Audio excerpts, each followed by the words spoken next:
Radio की स्मृति में गुम हो गए हैं रेडियो इन दिनों।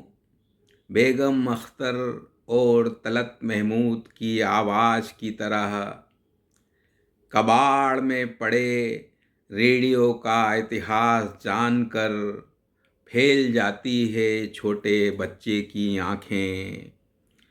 न जाने क्या सुनते रहते हैं छोटे से डिब्बे से कान सटाए चौधरी काका, जैसे सुन रहा हो नेताजी का संदेश, आजाद हिंद फौज का कोई सिपाही। स्मृति में सुनाई पड़ता है पायदानों पर चढ़ता अमीन सयानी का बिगुल। न जाने किस तिजोरी में कैद है, न जाने किस तिजोरी में कैद है देवकी नंदन पांडे की कलदार खनक। रेडियो पर न जाने किस तिजोरी में कैद है देवकी नंदन पांडे की कलदार खनक। हाकियों पर सवार होकर मैदान की यात्रा नहीं कराते अब जसदेव सिंह। स्टूडियो में गूंज कर रह जाते हैं फसलों के बचाव के तरीके। माइक्रोफोन को सुनाकर चला आता है अपने समय का महत्वपूर्ण कवि कविता। सारंगी रोती रहती है अकेली, कोई नहीं पहुंचता उसके आंसू।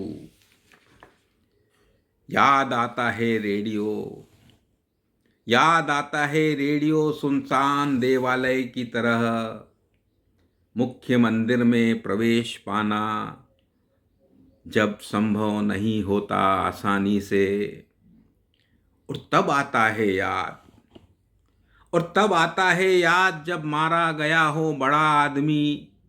वित्त मंत्री देश का भविष्य निश्चित करने वाले हों संसद के सामने। परिणाम निकलने वाला हो दान किए अधिकारों की संख्या का। धुएं के बवंडर के बीच बिछ गई हो लाशें। फेंकी जाने वाली हो क्रिकेट के घमासान में फैसले वाली अंतिम गेंद। और निकल जाएं प्राण टेलीविजन के, सूख जाए तारों में दौड़ता हुआ रक्त। तब आता है याद, तब आता है याद, कबाड़ में पड़ा बैटरी से चलने वाला पुराना रेडियो।